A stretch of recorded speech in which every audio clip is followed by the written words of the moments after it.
September 1 marked the start of spring. It's also the date 3 Australian states moved to a new phase of plastic bans. Queensland now prohibiting cotton buds with plastic stems, loose fill polystyrene packaging and microbeads in cosmetic and cleaning products.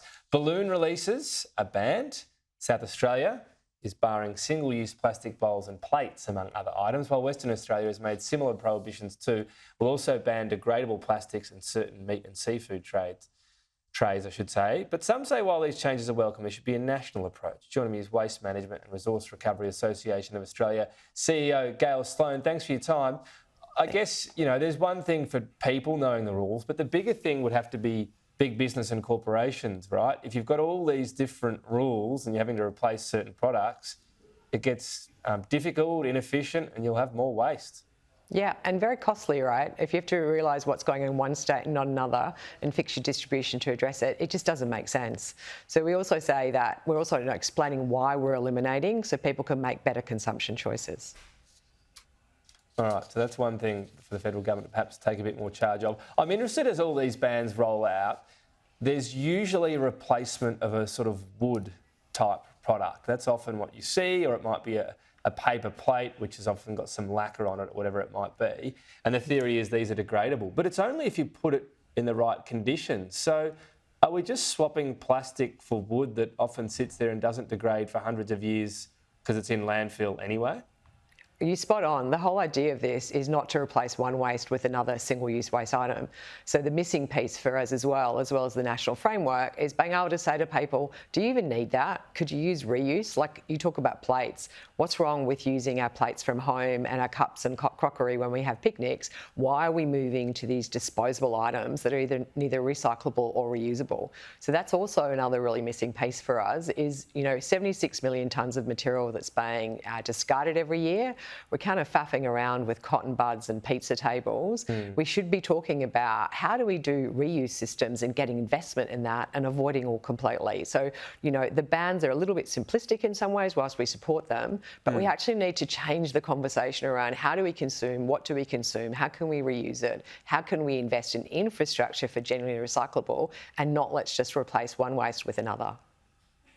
Yeah, and I think the problem with the bans is people go, oh, no, it's great, we've got rid of that plastic, and they use another product just as much and think it's job done. When you've got a situation where you're going to have to use something that's disposable, so take away a restaurant or something like that, and you're eating outside and they don't have the permanent facility, is it about, again, figuring, okay, what's the best material we can use in that circumstance and have some form of recycling in that facility? Because otherwise it goes to landfill.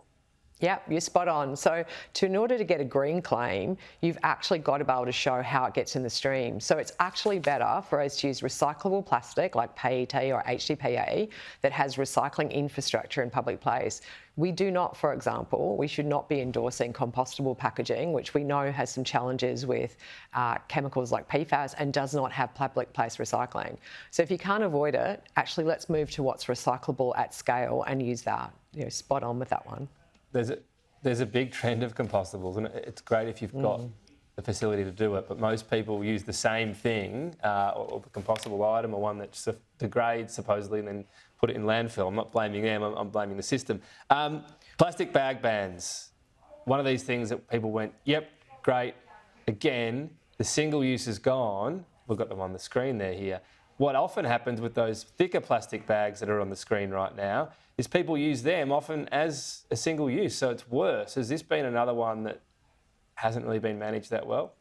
No, I'd actually say this one was a good one because, we saw in South Australia they did it many years ago. And when we rolled this out, we actually talked about alternatives. So we talked about reuse alternatives. We didn't talk about other single-use alternatives. So the concept of actually saying, can you avoid it? Like, do you need this? And then going, what's a real alternative for a reuse system? I think we did that one really, really well. And I think that's kind of what's missing with the rollout of the single-use in Australia. If you compare it with overseas, it was actually not just plastic, it was any single-use item.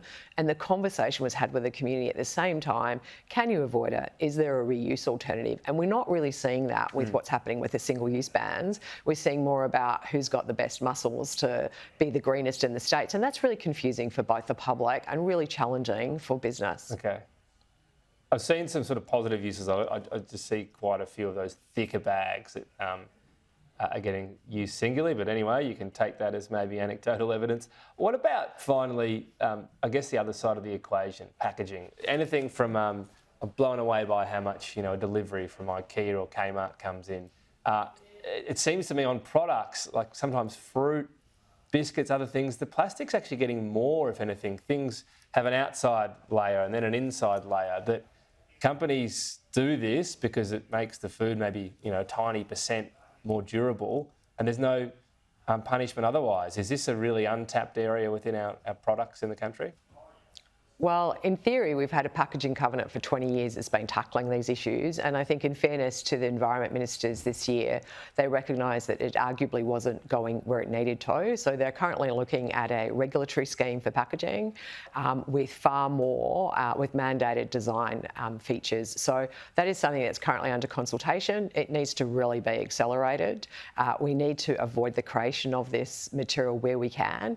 I will say, though, that plastics, when it comes to food waste, is really important because food waste and the carbon emissions are more problematic in many ways. But we really need to, as consumers, say, I don't want that packaging. I'm going to ask not to have it. But we absolutely do need better design standards when it comes to packaging and move to mandating those, which is what the environment ministers have foreshadowed.